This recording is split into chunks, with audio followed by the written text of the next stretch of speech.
Okay, let's go and get things started. I need to actually, I don't need to do that. I think we're actually all ready to go. We didn't have any inconveniences. All right, let's do it. Let's jump right into it. Welcome to another live stream. I hope everybody's having an okay time in the middle of this winter storm wherever you guys are. It is January 26th, and you know uh, it's been a rough start for many for this 2026. I keep writing 2025 everywhere I need to write the year, but I'm going to get used to it.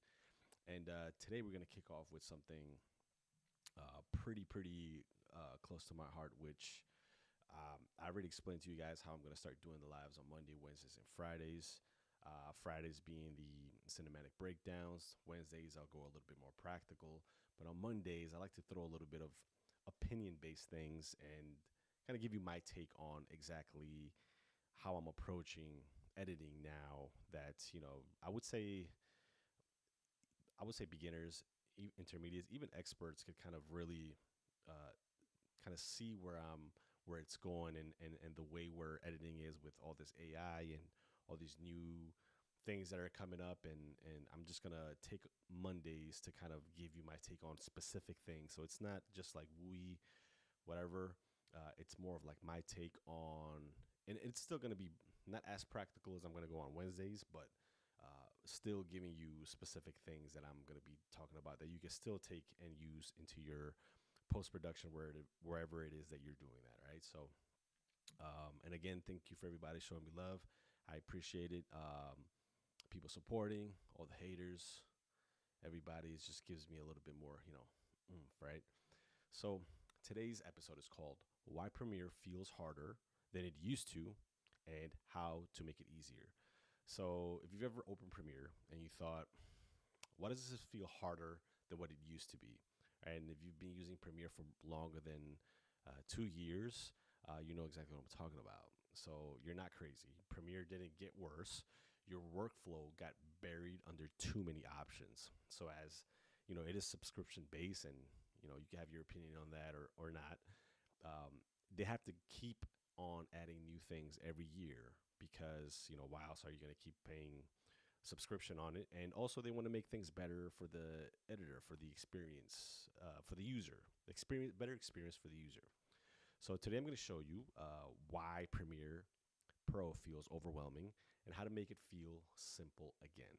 Okay, so Premiere didn't get harder, unfocused editing did, right? So it kind of brought out a couple of different things, right? So I'm going to tell you why it feels hard.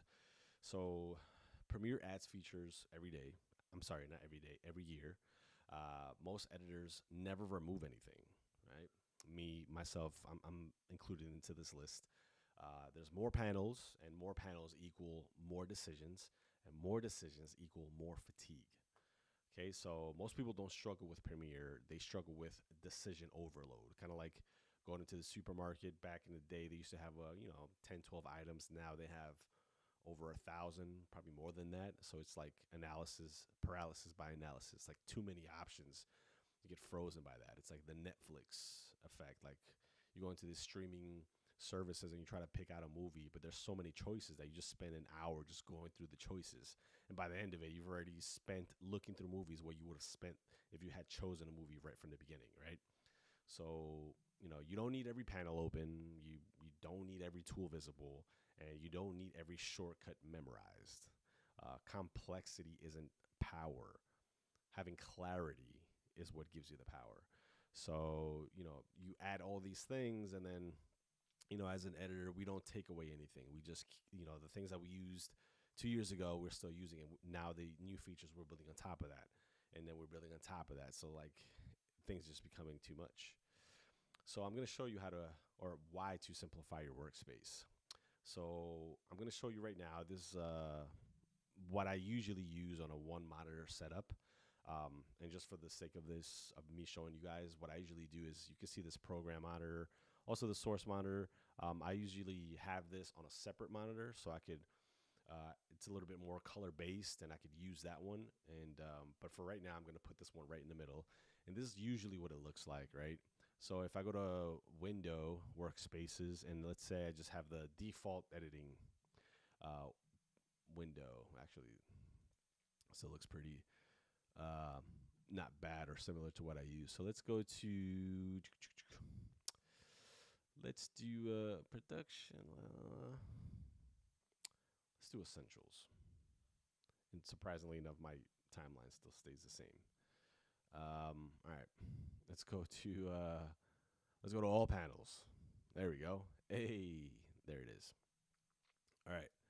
So now we're looking at the all panels, right? Every single panel that it has, usually most of them, and this is what usually shows up, right? So on this one right here, if you click on this little extra arrows, you'll see that it has source, elementary scopes, audio, clip, track, text, progress. On this panel right here that looks vertical, it has info, effects, graphics, essential, whatever. You get the point. Project is down here, media browser, libraries, and the timeline is in this little small thing, small little box right here. Okay. So, I'm not going to tell you how to set up your panel because it depends on how you're doing it. Your workflow will make things easier.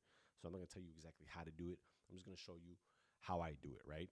And to kind of just touch back on what I was talking about, too many things, I want to emphasize on a few specific things. So I'm going to emphasize on timeline, program monitor, project panel, and the effects control, right? So these are the things that we really want to have out, and everything else. It's not that it's not important, but it could really take a back seat on it. You don't need to have it out and about right now. So if I see these many panels and these many things in one window or in one monitor, I'm just like, anybody's going to get overwhelmed by that, right? So let's just stick to what we were talking about. So we'll start with the project panel. So it's all the way down here. And you know what? For the sake of this, we'll just keep it here, and you can rearrange it however you want, whatever makes it easier for you, right? So libraries, we're not using that right now, so I'm just going to click on the little 3 lines, the hamburger, close panel, media browser, not right now. We're just going to focus on the 4 things, so we're going to close that. So now we have the project panel and the timeline open, right? The other 2 are program monitor and the effects control, right? So effects controls are right here. Lumetri scopes, I'm not going to focus on that right now. Audio, not right now. Audio track, mixer, we don't need that right now. Text, not right now. Progress, we don't need that. And even the source, we're going to take that out right now. I'm just going to focus on the 4 things. All right. And this is basically it, the 4 right here. Effects controls, right? So let's see these right here. Properties, info, effects. We have the effects controls over there. We don't need any of these right now based on the 4 things that I talked about, right? Let's keep it simple, right? So let's just go ahead and close panel, close panel, close. We don't need that. Close other panels in group. Yes. And close this one as well. Boom. So just to make it super simple, again, the 4 things. Timeline, which is bottom right here. Program monitor up here, and project panel, which is the one down here, and then the effects control, which is up here. That's it. Your workflow should match the specific task that you're working on, right? So if you want to do something specifically audio, if you're going to do a rough cut, just that. If you want to just choose your clips. Editing is not browsing. It's, not looking for things like while you're there. It's for choosing specifically, right? So again, too many panels invites distractions, very overwhelming. And a focused layout, like this example right here, invites decisions, and that's what we want. We want to simplify things, right? So if everything is visible, nothing is important. So just think about that. You don't need everything out there, all these choices right then and there out for you to see. Have a specific plan. All right, now let's keep it rolling right along. All right, so we're gonna do Premiere feels hard when your timeline is messy, right? So I'm actually gonna go back to my workspace, and this is the one that I usually use. There it is. And again, this is by no means how you should have yours. You have yours however you want. It does not matter. whatever your specific goal is. All right. Messy timelines, they create slower edits, more mistakes, more hesitation, right? You don't want any of that. Track purpose, right? So, these audio tracks, you want to label them, right? So, for example, uh, right here, we have track audio number one, vocals. Track audio number two, labeled it music. Um, Number three, ambience one. Number five, sound effects one. You want to have these labeled, um, the B roll, the graphics. And as you can see, I kind of have like a specific color for them. So, like the drone footage comes out blue, and then the talking ones are, the regular, what I guess you could call it light blue. Because the other one's dark blue, and label them that way. The talking ones and the B roll, whatever you're using. Um, the graphics right here, red. So the purple for the adjustment layers. Consistent placement. You want to have a system. And again, this is just mine. You could have yours and label yours, color them however you want, put markers on them. The point is to have a visual order because that equals a mental order, and you want to make things as simple as possible, right? A clean timeline doesn't just look nice. It makes better decisions possible. So, you have a messy timeline. You create messy edits. You know what I mean? So go this way. I mean, this isn't the most organized timeline. This is a pretty short video, but it's somewhat organized and makes it good. And this is more of a vertical. Well, this is like a social media edit, and the same thing. I didn't necessarily label the tracks here, but you could. There's a kind of an order to this. There's a way to go around it. But if you have things all over the place, it's very hard to keep track of. Even if you can say it's a method to your madness, but you're just making things way harder than you need to make them for yourself. Now we're almost at the end, so stop exploring and start editing. And this is more of like a philosophy, my opinion, kind of thing. Like a lot of editors treat Premiere like a playground, like a feature hunt, right?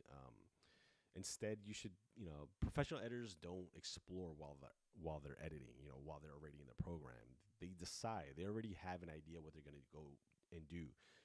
Kind of like what I was talking about before. If you're going to do audio, go to do audio. If you're going to do, the graphics, go to do graphics. You have a decision in your mind. It's not like, oh, well, let's open this up and see what happens. It's like, no, you have to have a plan. And again, we're simplifying this, right? You don't need to try 5 effects. You don't need to audition 10 transitions. You need to answer, what is this moment supposed to feel like? All right. So that's what it is. Don't go by these viral things that we're talking about. It's like, go by the feel. What is it that you're trying to convey in this specific scene, specific clip, this specific social media edit? What is it that you're trying to make the audience feel, right? And the hesitation is why Premiere feels hard, right? And now I'm going to end this right here. So if you guys stuck with me this far, I appreciate it. Remember, let's call this the reset method, right? 3-step reset. We're going to simplify the workspace like so. Again, this isn't, the final thing. You can have it however you want. Organize your timeline by purpose, specifically what you're going to do. I'm going to work on the graphics. I'm going to work on a rough draft, a rough cut. I'm going to work on the ending or on just the audio, and decide before you drag anything. Know exactly what it is you're going to do. And Premiere just gets easier when you remove the choices, right? And you don't add them. So all these new features, you don't have to work on them right away. And if you are adding them to your workflow, then make sure you're cutting out the ones that you're not using, not have them everywhere, right? Confidence comes from removing the options, right? So I'm going to close with this, super simple. I'm going to give you guys a challenge, right? So close every panel you don't use in Premiere Pro, label your tracks, and then edit one scene without trying new tools, all right? And then watch how much calmer your edit feels. Everything doesn't feel like, you're trying to pack everything into like this 1 second. It's like everything kind of has its own feel, right?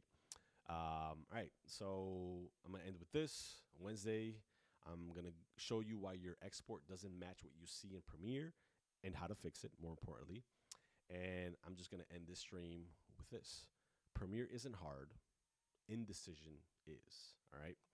So just remember that. I appreciate everybody for watching. You guys are the best.